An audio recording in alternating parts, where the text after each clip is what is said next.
I'm Stephen John Drew from Better Podcasting, a podcast about podcasting, part of the GonnaGeek Network. Just like the show you're checking out now. Shows on the network are individually owned, and opinions expressed may not reflect others. Find fantastic geeky shows at GonnaGeekNetwork.com. This is the official GonnaGeek.com show. Here we run down the latest news and happenings in the world of geek. These are your hosts for the show, Stephen, Chris, and SP.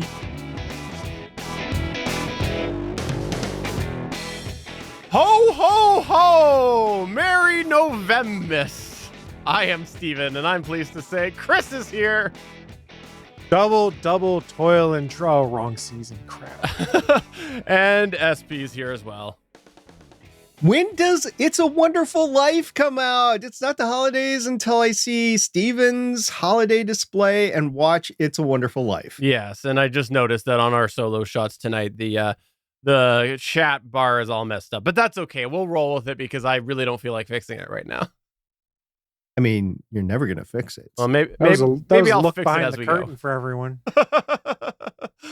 All right, we're here with another episode of the official GonnaGeek Show. This is the last one of 2023. We'll be back sometime in January, as the rest of the back half of the year has been, or most of the year. We'll let you know the date later. That's just the way it is. But we are here doing our final 2023 episode. That's why we got our full festivities on November 13th.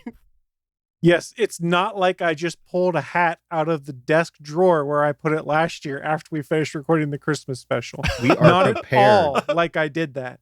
We are totally prepared. And then also, we're not saying January of what year we're coming back. Could That's be a good point. 2024, could be 2025. You didn't specify, and I'm not going to. Could be 2030.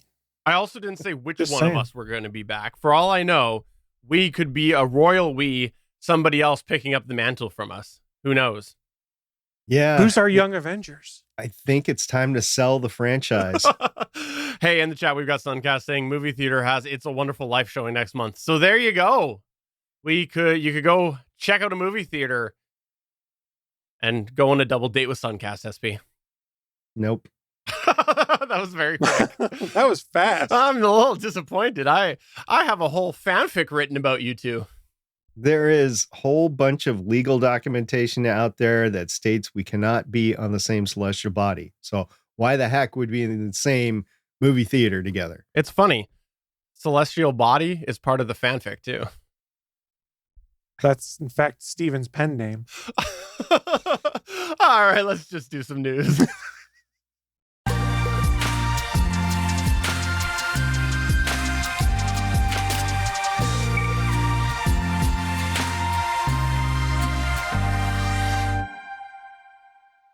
All right, I'll kick off the news with something smart home related. I know this one's super exciting. I know this is one that Chris Farrell and SP were both super excited to hear about.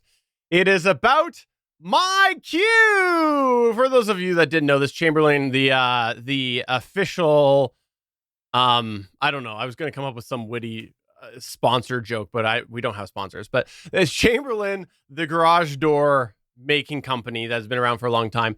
They got into the smart garage doors a while back with the whole MyQ line. MyQ was their smart garage door, and they were happy to tout that they could have an offering of the smart home. Well, guess what?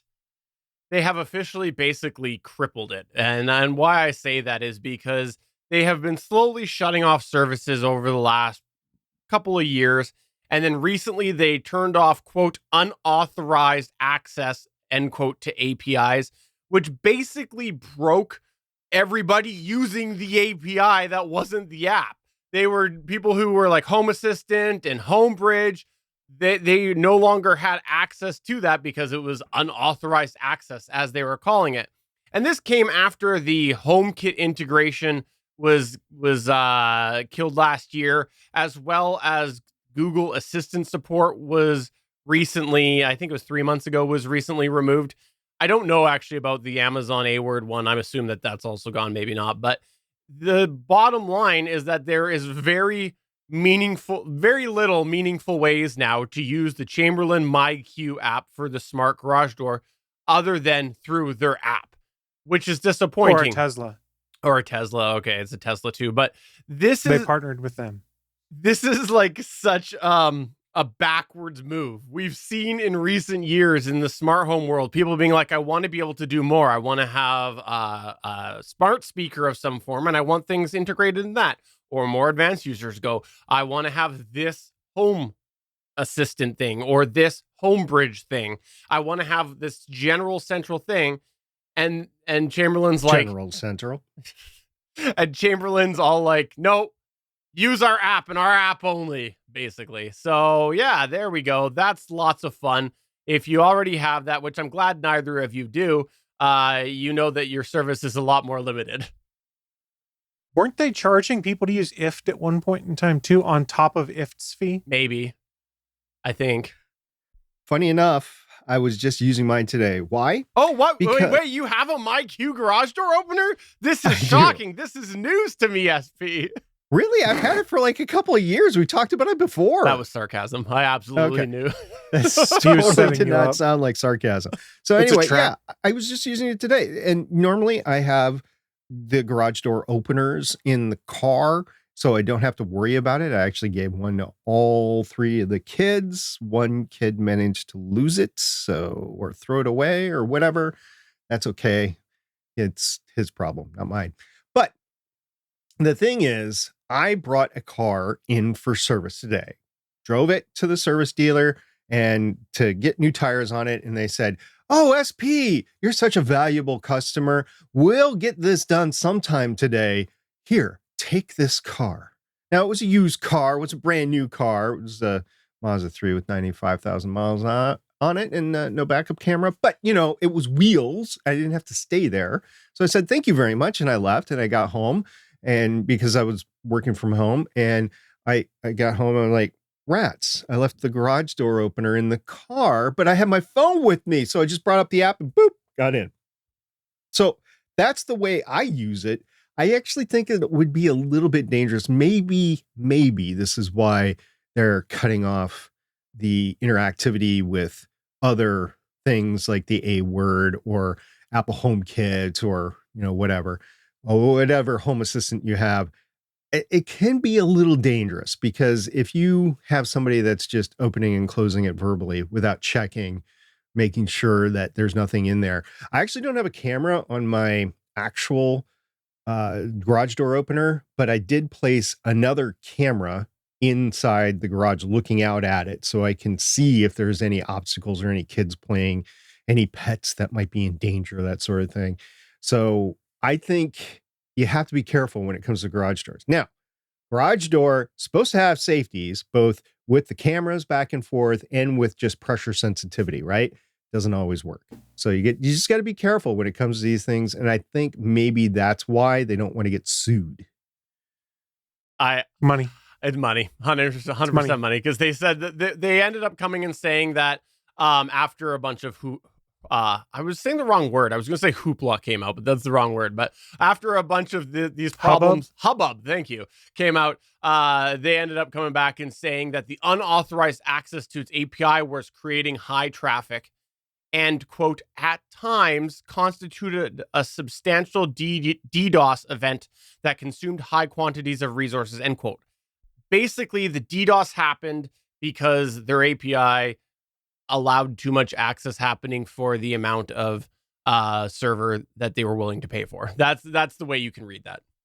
Okay. Because we all hit our garage buttons at the same time just to screw them over. I think that they probably, my guess is they didn't want to invest in modifying the API to restrict calls, because anybody with half decent thought about APIs goes, you can only call it so often. And so what probably happened was, to their credit, there probably was a lot of like Home Assistant or Home Bridge calls happening because of the way that the people who wrote the plugins or integrations all did it. Chamberlain should have had a thing on their side that restricted that. Like, that's the way when I see these sort of things, I go, come on, put some traffic regulation in there, like some throttling. You gotta you got to own some of that. But for them, they're just like, let's just close it instead. But maybe they wanted to close it onto other people, like SP said. I mean, if I was installed in Steven's garage, that's what I would constantly try to do. Ooh, is he right there? Drop it right now. You got to time it with the lag of the camera, just a slight lag. I mean, over time, I'd get it right. Well, SP, I do hope that your Chamberlain garage door opener continues to work, because they have been doing a bunch of restrictions. This is the latest of a series of restrictions, and I hope that doesn't mean they're going to go away with it altogether. I mean, I've been using it through the app. I haven't been using it with anything. I mean, I don't know if, since I got the garage door opener, if there's ever been connectivity with the A word, which is what I use for a home assistant. So I've just been using it with the app and just using it like another opener, except for I have it with me all the time. And you might think, oh, you got a keypad on the outside that's lazy once you go out and just do the keypad. Well, when it's icy and rainy and cold and windy, I'm like, I just want to get in the garage without getting out of the car. Can we do this, please? Can we not annoy SP? Can we not give SP some more frostbite? Thank you, Minnesota. I want to call out another use case that you have done on multiple times, and I know this because you sent us video from the inside, is when you're getting a delivery and you're out, you've actually opened the garage door for them to put it in. This is something that is a legitimate good use case. So, you know what? Wasn't it Amazon that partnered with MyQ to have service that was for verified deliveries and stuff? They could open your garage door to put stuff in and then put it back down. But it wasn't through the HomeKit. It was through Amazon's cloud stuff. It was through the MyQ. Yeah. Amazon Cloud. They went through their service. Yeah. Yeah. That, and if I have, I am that guy.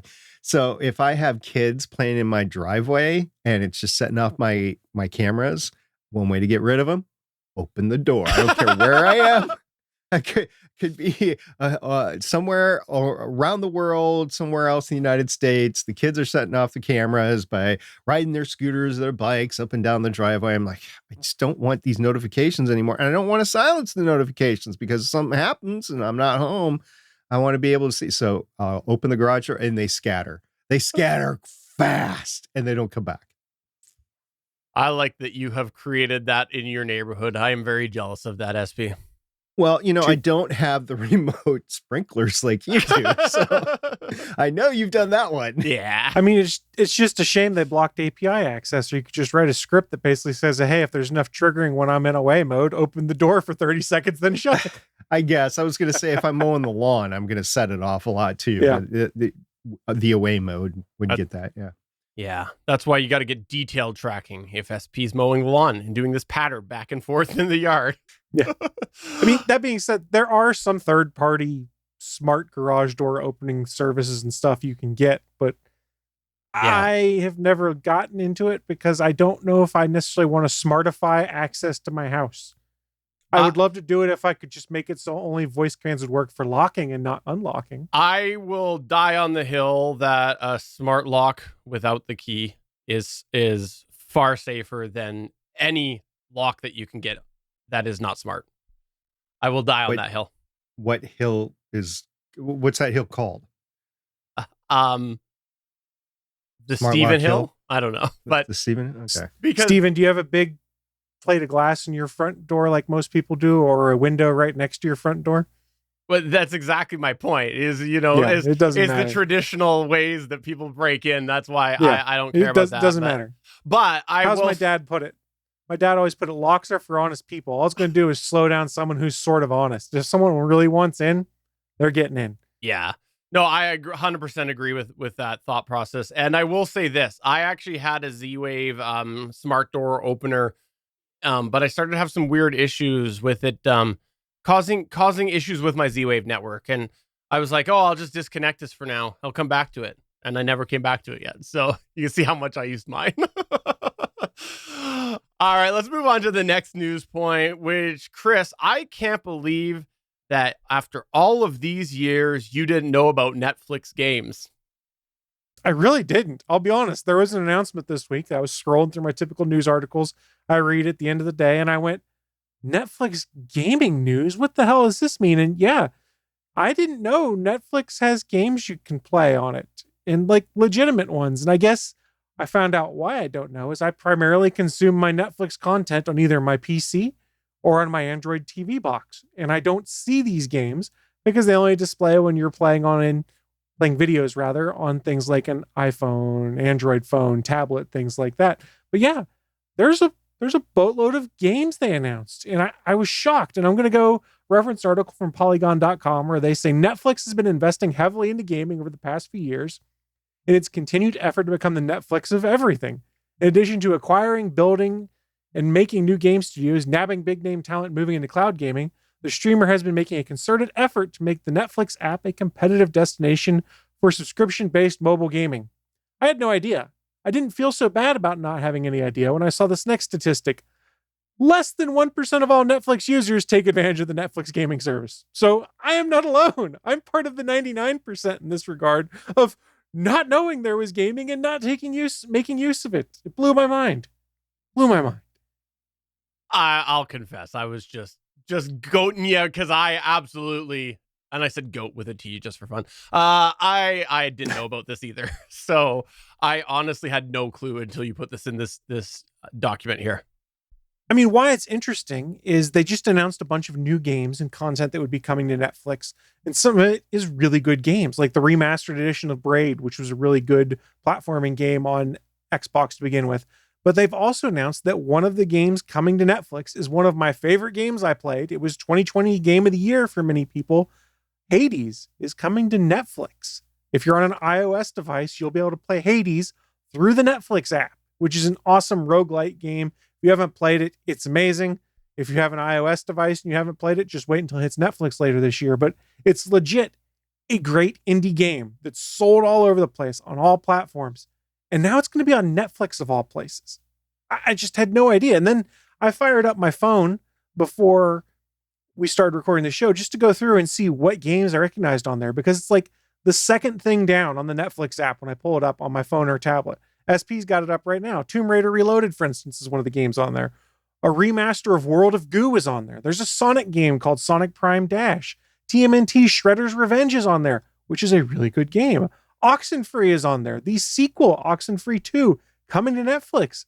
One of my favorite card games to play with people that I knew was an app and you could play online, Exploding Kittens, is on there. And then there is a bunch of games that Netflix has built based off of their own intellectual property. So if you like Stranger Things, there's a bunch of Stranger Things games on there. If you like to play chess, they did a reskin of an existing chess game, it looks like, to name it after the Queen's Gambit.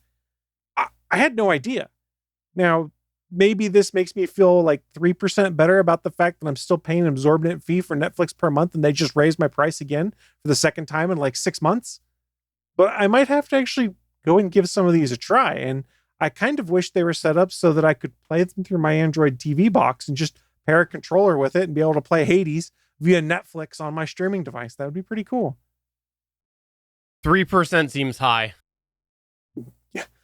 Suncast was asking in the chat room, is it primarily meant to be played on a mobile device? I can't imagine it being very usable from a TV. It doesn't show up on TV for me. Like, my understanding after reading about it is the only way you can access Netflix's game library is via a mobile device or a tablet device. It doesn't show up on my PC. It doesn't show up on my Apple TV or my Shield TV or even my Roku, now that I think about it, because I think I've been on the Roku lately upstairs. So you can only play it on phones and tablets, it looks like, at this point in time. And I had no idea. I wish there was a way they promoted it better. That being said, I have too many games for other platforms I need to play, so I don't really see myself doing much than a cursory trial of it and make, oh, okay, that's kind of cool. Moving on. And Netflix and Suncast saying, yeah, that would explain why I've never seen it. You're much like me, I think, where you consume your Netflix on a television screen and not on a laptop, not on a tablet or a cell phone. Evidently, that's the way to know. Evidently, I've aged out of the demographic that needs to know these things. They're targeting the folks with the cell phones and tablets, not the people watching on their big flat screens. What can you do? I've been following this story for a couple of years, actually, where Netflix, once they went from the DVD delivery service to the streaming, they were like, hey, we can be the entertainment destination and we can throw a bunch of gaming apps on there. It's not like Steam. It's just more like the apps, right? That you get on your mobile device, really. That's the level of games that are there. And while I don't play them, I knew they were there. I think you could play a lot of these games just using the Roku remote, but you're not always going to be watching Netflix on a Roku. But I could see a Roku, definitely. There's enough buttons on the remote to be able to do it.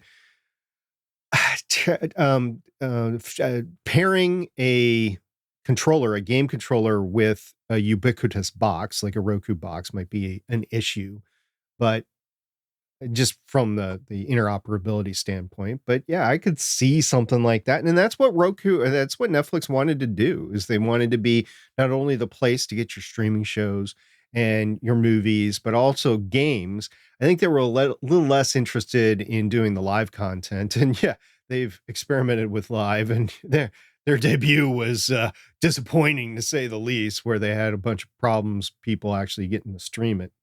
But yes, I did know about this. I just didn't use it, because if I'm going to play a game, I'm going to play like Mass Effect or Starfield, or, one of the games that requires a new game box, which, Microsoft, Sony saying sponsorship of GonnaGeek, send SP a new Xbox, that'd be nice. Maybe one with the DVD reader in it, because, that's what I like. So just saying, that'd be nice. I'm just confused why they don't push it more, because they made a point with like Samsung TVs, be like, hey, you can play Game Pass on here. Just pair a controller with your TV. It's baked in. Same thing with like any Android TV box. You can pair a Bluetooth controller with it within seconds. And the Apple TV box all works with any of the Bluetooth controllers out there, even Joy-Cons off of a Switch. So it shouldn't be hard to do that. And maybe it does work that way. I've just never noticed it, because very rarely when I do pair a controller with my Shield TV, I play stuff through either a side-loaded Game Pass app or some games I have through NVIDIA that I can stream on there. But again, it's a similar thing for me of when I'm playing, I want to play video games, I'm going to one of my other devices, be it the PS5, the Xbox, or the Switch, because that's my primary place. I mean, I'm going to try it out at some point in time just for S&Gs, because I want to know how it works. But other than that, I don't know. If you're on an iOS mobile device, more than likely you're just going to use an app there. The only benefit I could see is, if you give the device to a kid and you already have Netflix, and you don't have to pay for any of the apps, right? They're all free downloads. I think that's the thought. It's all part of your subscription, so that it just makes you want to keep your Netflix more. But it's the price raising that makes me not want to keep my Netflix more. I've been trying to go through all the Netflix series that I want to watch and get them done with, so I can dump it, because the price is rising too fast for me. Yeah, I think it's $28 a month now for the 4K plan. It's insane. So ridiculous. Absolutely insane. Well, thanks for giving us a 0.5% reason to keep our Netflix still. Appreciate that. You're welcome. I'm here to help. Ted Sarandos, I think that's who it is there. You can send your check to me courtesy of GonnaGeek for promoting your product. Ted Danson, is that what you said? Yeah, we'll go with Ted Danson. All right. What's going on in the world of the Marvels, SP? Yeah, well, I'm glad you mentioned Ted Danson, because The Good Place is actually going to be a part of this. It's going to be a journey. Walk with me. Okay. All right? All you need to know then, don't need to listen to the rest of SP's news point. Ted Danson is joining the Marvel universe. That's what you just said. Actually, I wouldn't be surprised if it happened at some point in time, but that is not what I said. So I have not seen the Marvels this weekend. Had a family emergency over the past week. Did not have a lot of free time to get out and see it. I'd wanted to go out and see it. We are podcasting on the Legends of S.H.I.E.L.D. about it this coming Saturday, so I have to see it between now and then. But did y'all see how well it did in its opening weekend? Chris, Steven, did you see what the Marvels did this weekend? I saw, and then I saw the wrong elements of the internet celebrating it because they're taking the wrong lesson from it. Yeah. I thought that it was like 47 million. Isn't that what it was? That's right. 47 million, the lowest of the MCU, period. So the superhero factory, according to AP News, hit a new low with the weekend launch of The Marvels, which opened with just 47 million, according to a studio estimates yesterday. The previous low for a Walt Disney Company-owned Marvel movie was Ant-Man, which bowed with 57.2 million in 2015. Otherwise, you have to go outside the Disney MCU to find such low starts for a Marvel movie. Releases like Universal's The Incredible Hulk with 55.4 million in 2008, and Sony's Morbius with 39 million. Morbius did 39 million? Jeez. It's Morbin time. And that was in 2022. Or 20th Century Fox's Fantastic Four reboot with 25.6 million in 2015. Okay, enough said there. All right, I have not seen the movie. Now, I know there's a lot of comic book politics involved, but I want to introduce another aspect to this discussion, right? I don't think it's because it's a bad movie. Everybody that I talked to that went and saw the movie actually enjoyed the movie. Now, maybe that's just the subset of friends that I have that I get such feedback from, but I don't think it's a bad movie. I think it's from several reasons. And if you guys want to walk with me here, I have a couple laid out. Can we run? How about a light jog? I mean, if that's all you can do, Chris, and you want to get away as fast as you can, I'm all for it. I didn't say I wanted to get away. I just wanted to think about it. Okay. So first of all, I'm going to postulate that the box office still has not recovered from COVID. I think you do have a lot of second and third order effects, which are keeping people from going to the box office. I think there were a couple of smash hits this year, 2, 3, 4. We'll talk about them later. But I think for the most part, people are not just clamoring to get back to the movie theaters for a lot of different reasons. Also, one of the reasons is I think there's so much content to catch up on still, despite the pandemic. There's just been a proliferation of media over the last 10, 20 years that people still have not caught up with. Let's just talk about the number of movies per year. I went back and I caught a couple of websites and I caught everything in 5-year increments. I started in 1975. There were 111 movies released to theaters, according to the-numbers.com. 111 in 1975. In 1980, 5 years later, there was 180. In 1985, there was 214. In 1990, there was 244. In 1995, there was 242. So about static there. But then in 2000, 371. 2005, 547. Slightly down in 2010. I think that's due to if you take a look at the graph, I think that's due to the depression in the 2007 to 2009 timeframe. 520 in 2010, but it recovered. In 2015, it was 708. And the apex was actually 2018, but before the pandemic is the last number we had, 2019, 792 movies. That's 800 movies, up from about 100 movies in 1975. That's just a lot of content for anybody to consume. You're not going to consume 800 movies in a year, right? And in 2023, this year, it's back down to 449. Some of it's pandemic related with the shooting. Some of it is because of inflation, that cheap money is gone. Some of it is due to the strikes. But regardless, 449 movies in 2023. Still a lot to catch up on in the past 20 to 30 years, right? Now, streaming services, how much is out there? This is just an example for me. I'm not typical, I don't think, but it's the only thing I had to go on when I was preparing this. I didn't have time to poll Stephen and Chris on it. I have a total of 44 series that I have yet to watch that I want to. There's 9 on Amazon Prime, 6 on Apple TV Plus, 2 on Disney Plus, despite watching all the Marvel stuff that I have to with Legends of S.H.I.E.L.D., 7 on Hulu, 5 on Max, which I no longer have, and 5 on Netflix, 4 on Paramount Plus, 1 on the Peacock, and then 1 is a freebie. Stargate Origins is on Pluto or Tubi. And there are all the purchase series that I have that I want to go through that I haven't seen yet, like Babylon 5, Farscape, Orphan Black, Andromeda. And I want to rewatch series like Agents of S.H.I.E.L.D., Star Trek from TNG on out, Defiance, The Expanse, Cosmos, Warehouse 13. And that's not even including video games that I'd like to play, like Mass Effect and Starfield and stuff like that.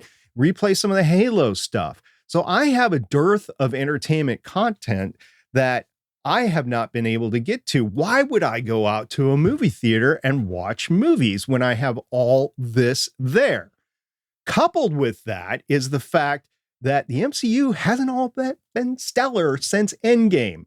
There have been, let me just count this really quick because I didn't do it before, 12 movies, 13 movies, whatever, since Endgame.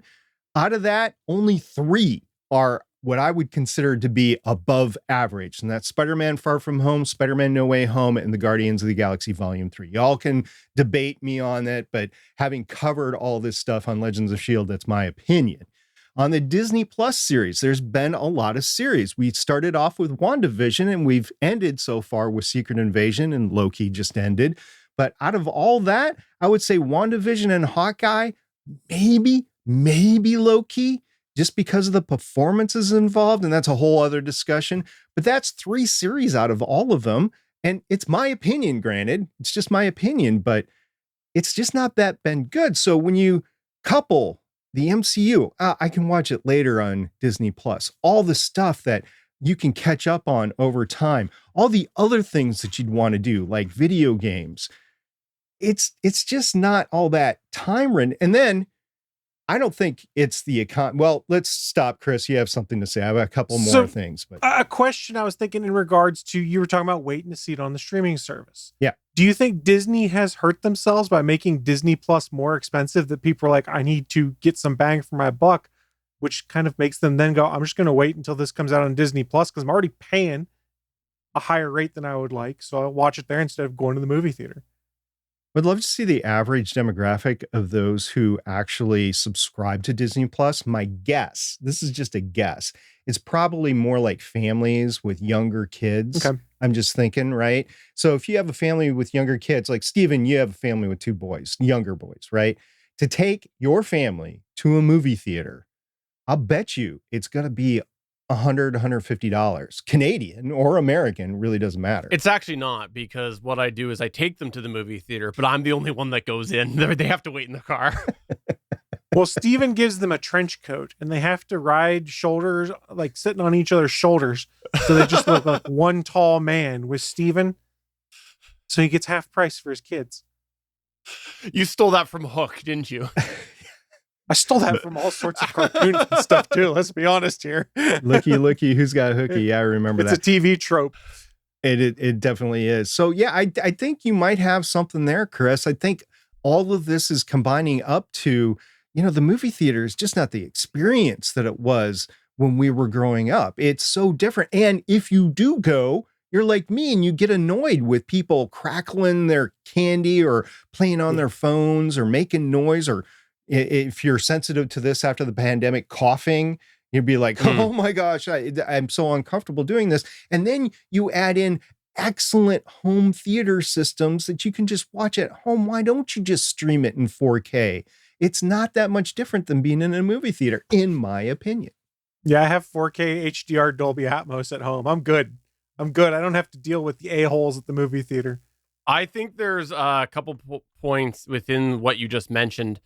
You said the experience, and I think the experience for a while has been a need to miss spoilers. And that's been, I think, a bigger driving factor for moviegoers for a long time, especially with things like superhero movies, where people wanted to avoid that. Well, then we were all forced to live in this weird a situation where there weren't movie theaters.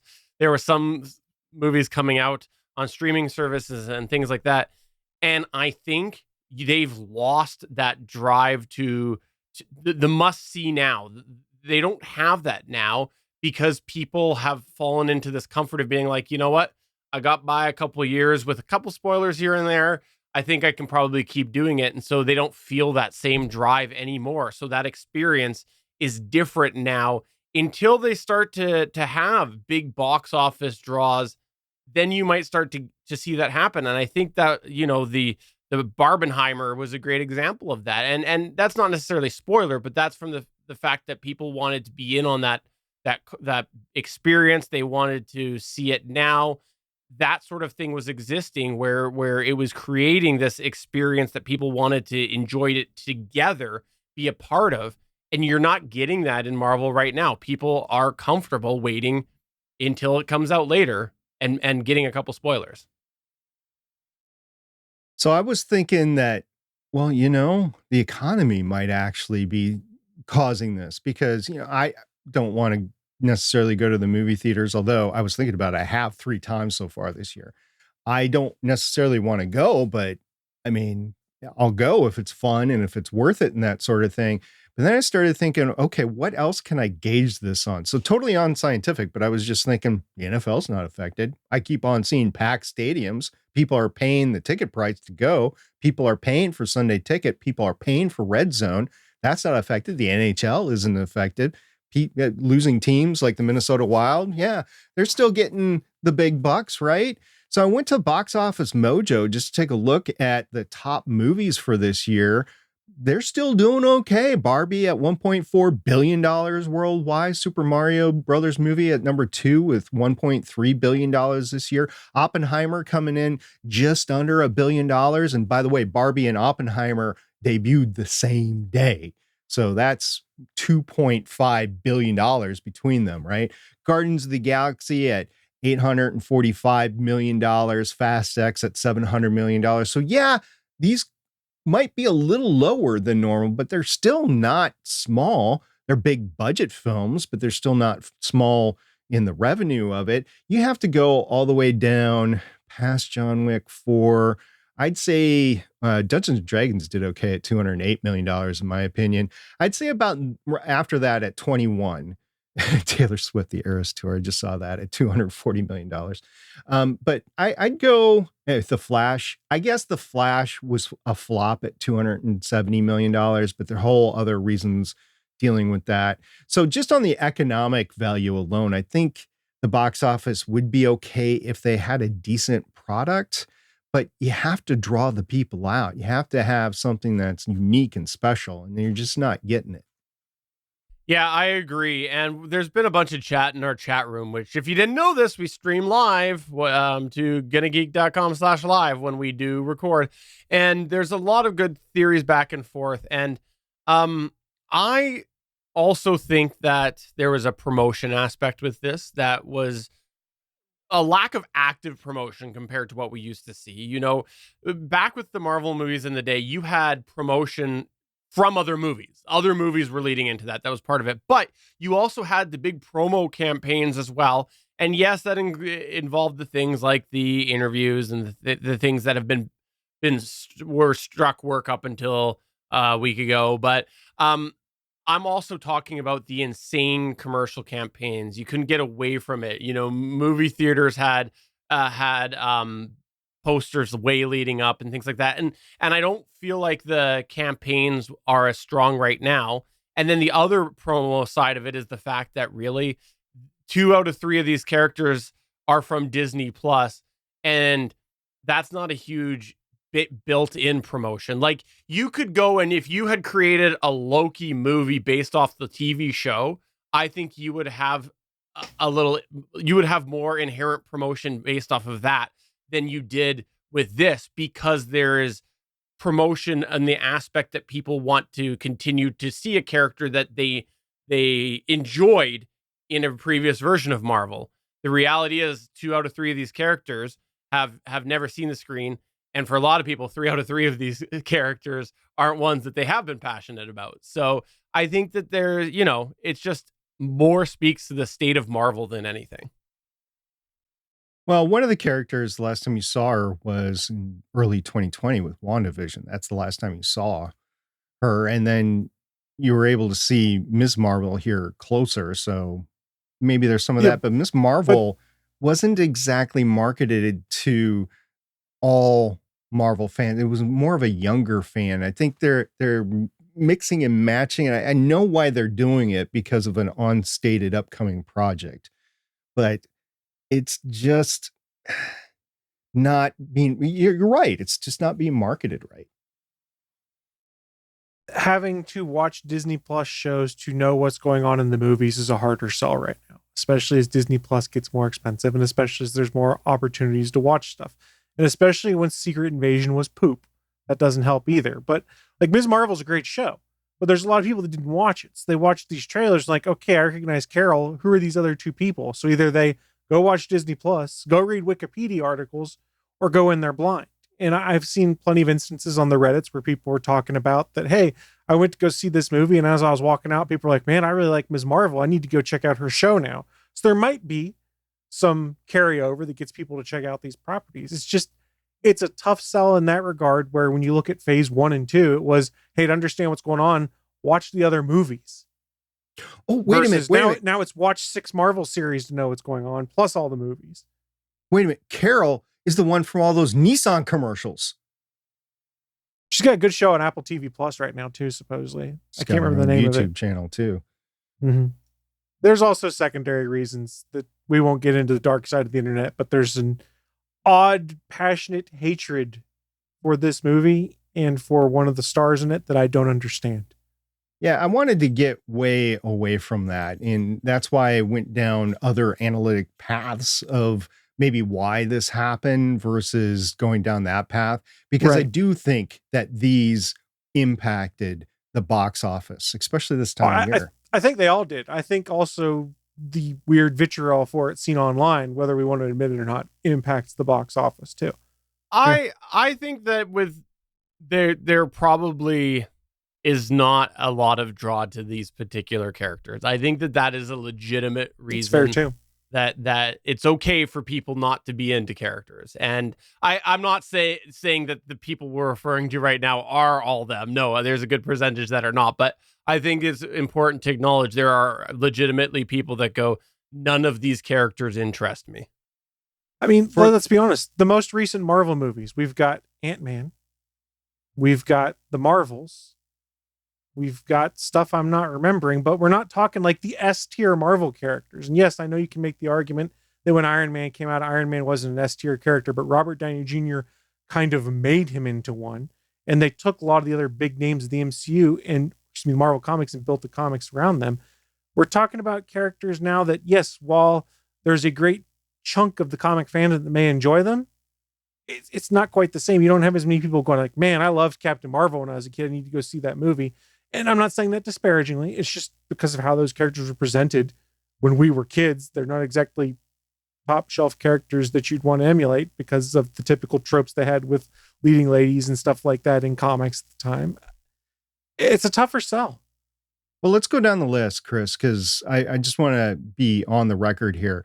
The movies since Endgame, Spider-Man Far From Home. You have Spider-Man. That's an A shelf character, right? The next one was Black Widow. Yeah, I mean, there's a whole bunch of things that went on with that movie. It was the first movie released during the pandemic. You had a character whose run was over that was starring in it. You did have the evolution of a couple more characters that came in, but, not A shelf characters right there. Shang-Chi and the Legends of the Ten Rings, brand new character. Eternals, brand new characters. And actually, the one character that they wanted to not have in the movie is the one that everybody was like, or not have available after the movie. It was the one I'm glad they kept because it is an amazing performance that she put on. Then the next one is Spider-Man No Way Home. So of those first 5 movies, you have one A-list character twice. Then you have Doctor Strange in the Multiverse of Madness. One A-list character there, right? Yeah. Wong is in it, so sure. Then you get Thor, Love and Thunder. Not the best Thor movie. You had Thor, but it wasn't the best Thor movie. So, okay. Black Panther, Wakanda Forever. That one would have been excellent had, the unfortunate not happened. But it did. Ant-Man and the Wasp. Guardians of the Galaxy. That was good. Unfortunately, the team is now disbanded. That's all known. You will see Star-Lord again, but the team is disbanded. And then the Marvels.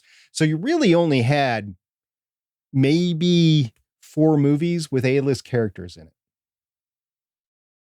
Yeah, I think Suncast nailed it here in the chat. He said, I do think Disney is going to have to definitely do an autopsy. And I agree. I think that they've been very fractured. And it is very different than the fracture that many other entertainment industries were, or entertainment properties were affected.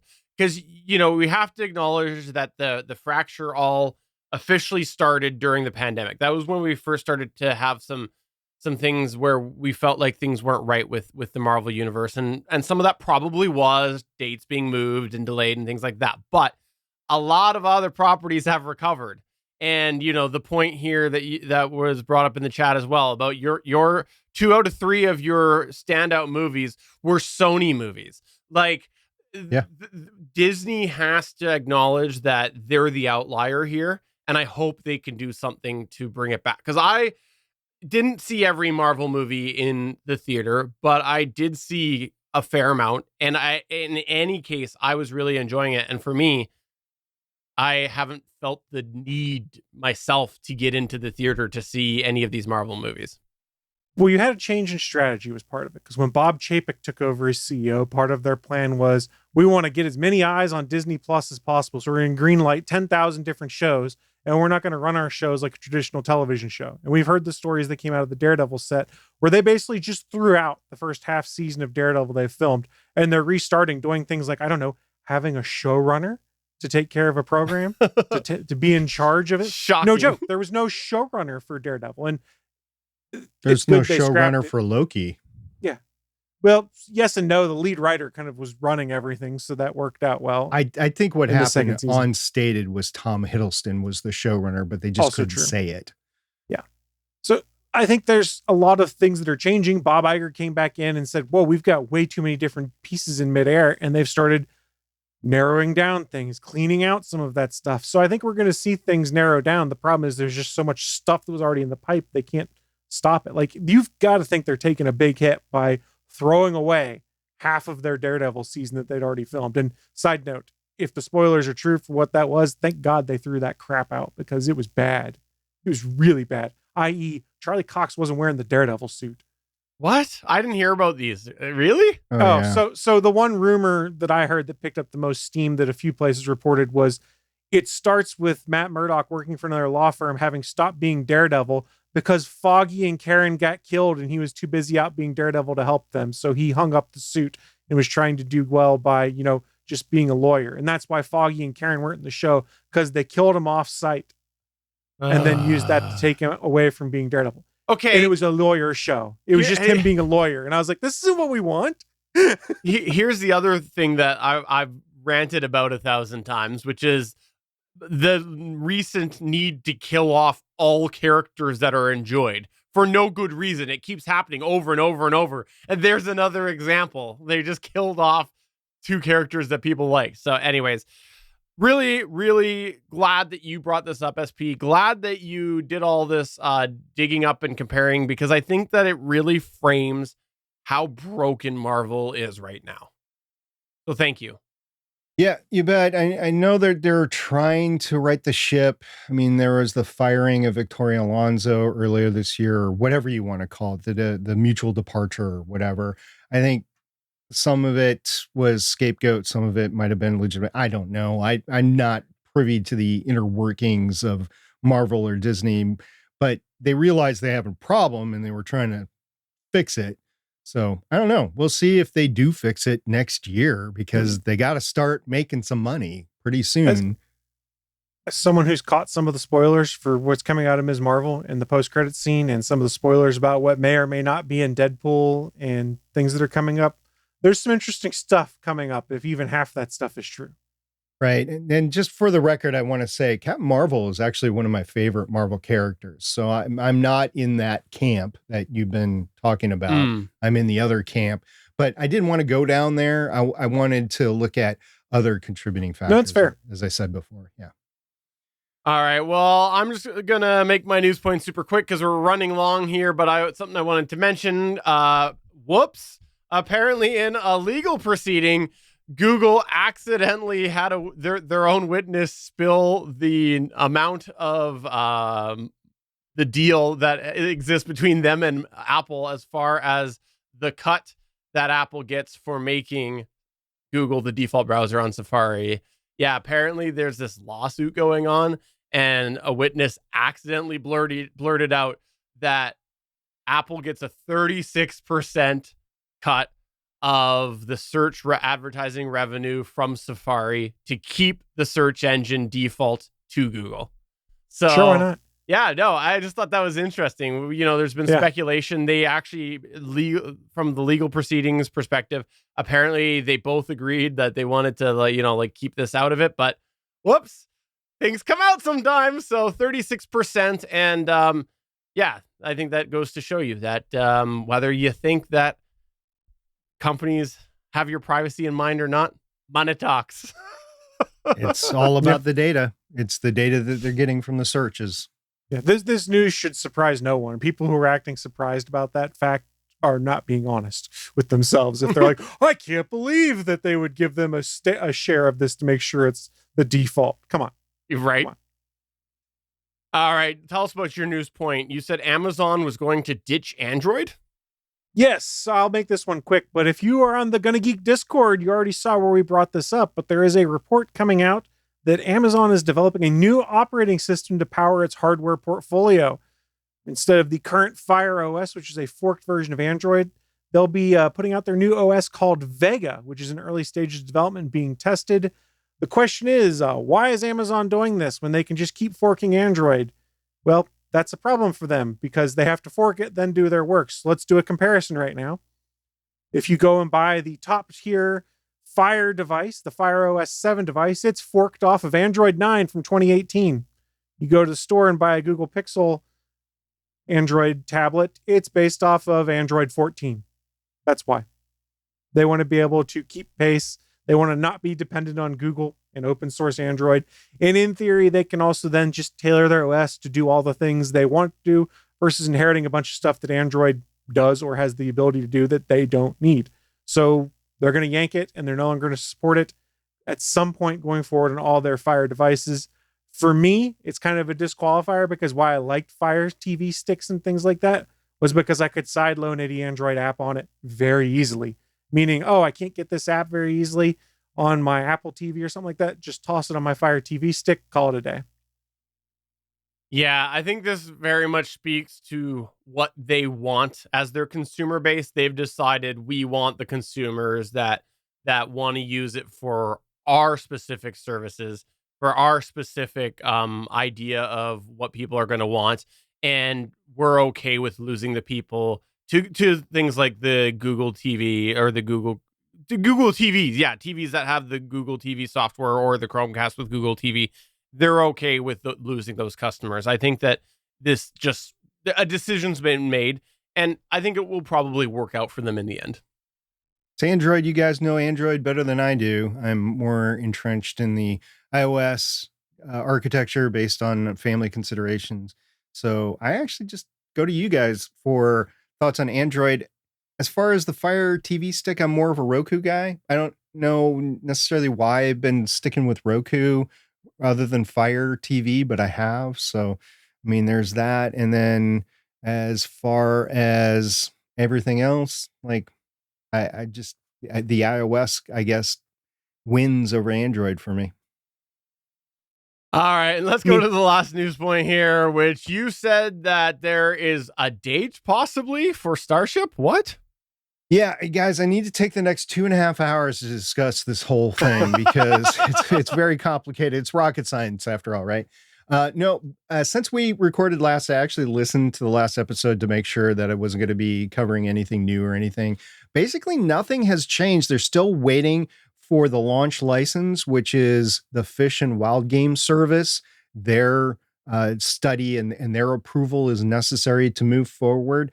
SpaceX has not only said that they're ready to go, but they put the flight termination system on Ship 25 and Booster 9, meaning they are ready to go. The termination systems can only be certified for so long before they have to remove them and then replace them.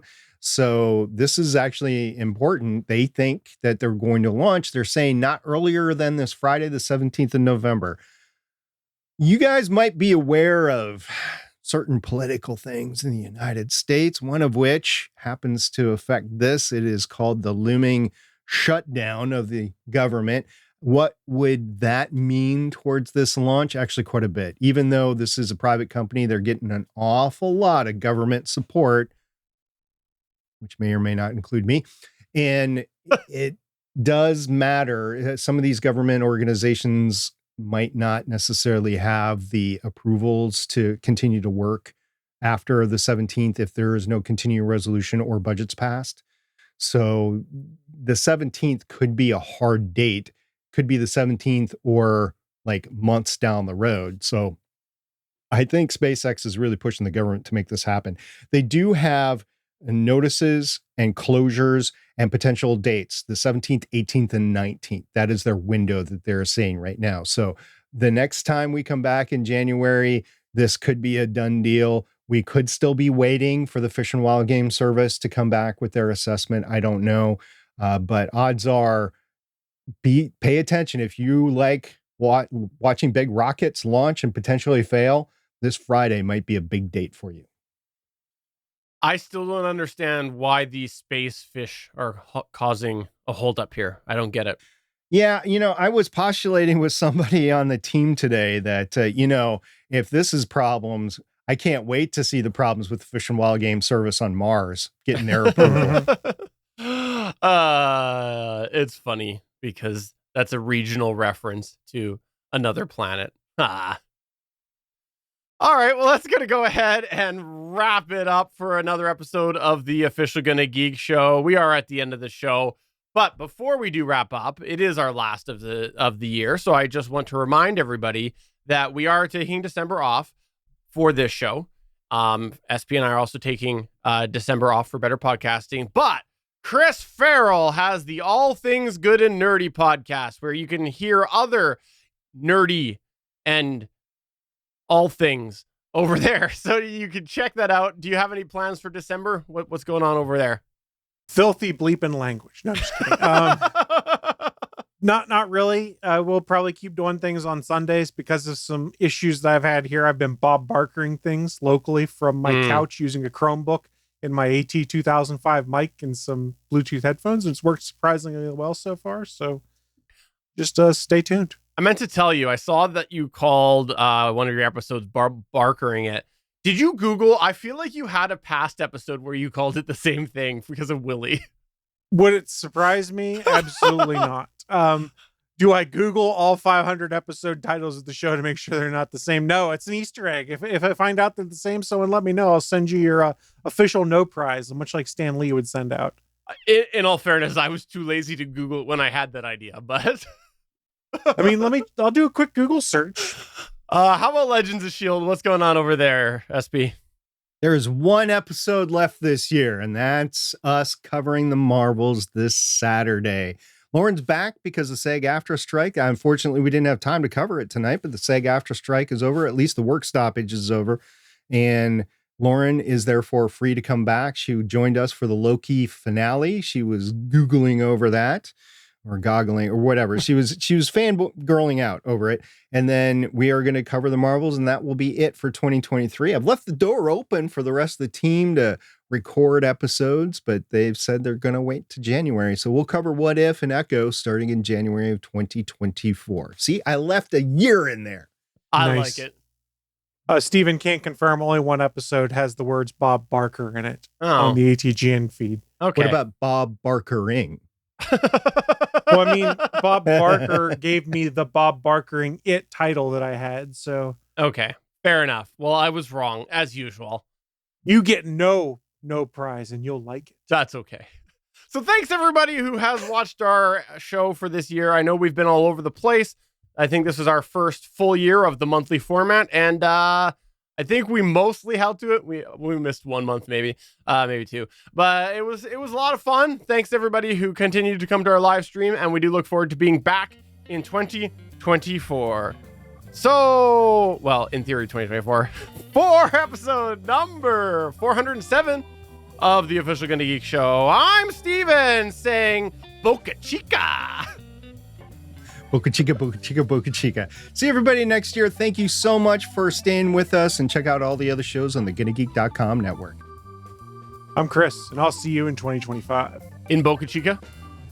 Sure, why not? Group meetup. Bye. See ya.